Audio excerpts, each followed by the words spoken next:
Now, when you mentioned when you were married, Yeah. and there were some challenges with that, because this is what, again, a lot of women experience, but they don't have the courage and they don't have the fortitude to get out of.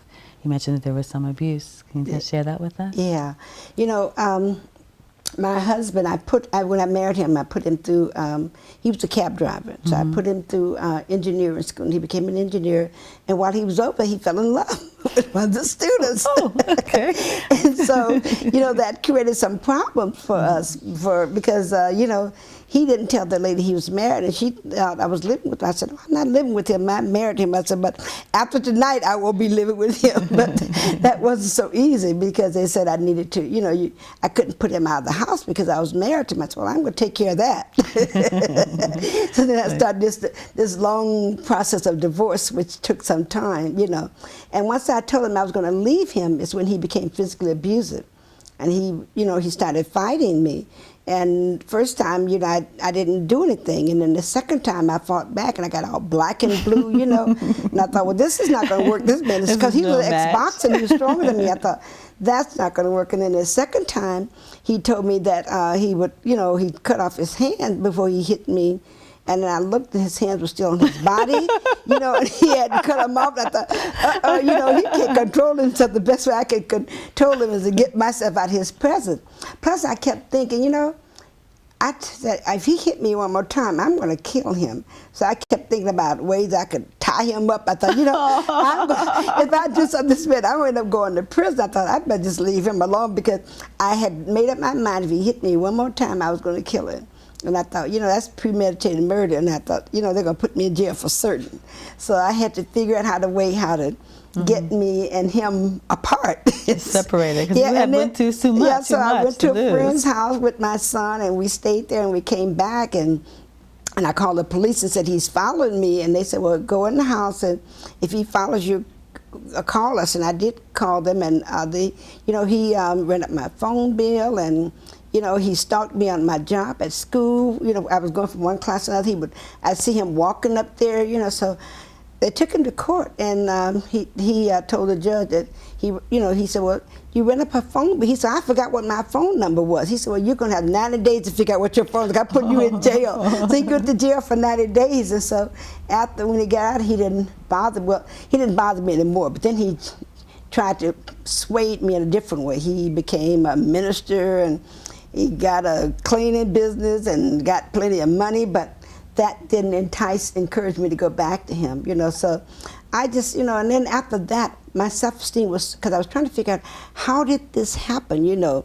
But I realized he destroyed my self-esteem, because when I was going to get my license, my MFC license, every time I'd go to take the test, he would argue with me and get in an argument. And the first time I flunked the test, missed about 3 points. The second time was like 2 points. The third time I hired someone to take me up there, rather than have him take me up there.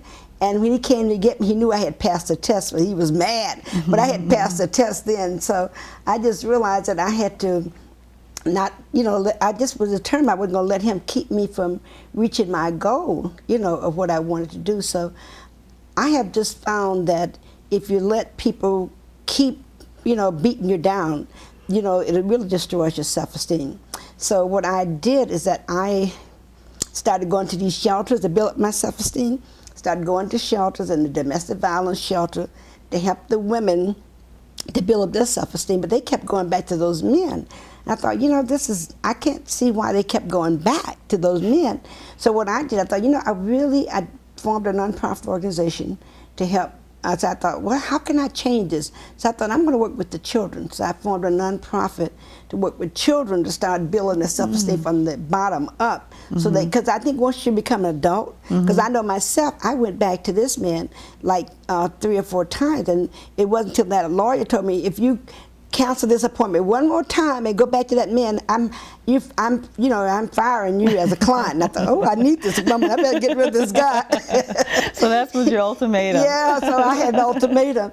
But a lot of women, you know, this kept going back. So now I work with children building up the self-esteem, because when people can destroy your self-esteem, they can destroy you. Because he kept saying, oh, you're a therapist, you can fix your problem. You cannot fix your problem when you're a therapist. You know, when you're in the ocean, you can't get yourself out of the ocean, you know. When they break down your belief in yourself, and tell you that you're nobody, then you become nobody. So that was really, I was at my lowest point where I just felt like I couldn't figure out what I was doing, but I had the spirit in me to never give up. So that I just He didn't wouldn't kill let your him. spirit then. Yeah, I had that spirit of, I wasn't gonna let him, devour me. It was like a survivor. The fit is what it really was. I had to make sure that I survived. Wow. Wow. I mean, that's something that so many people need to hear, so many women need to hear, because that's what happens. Their self-esteem is gone. They just plateau there, and that's it. They just go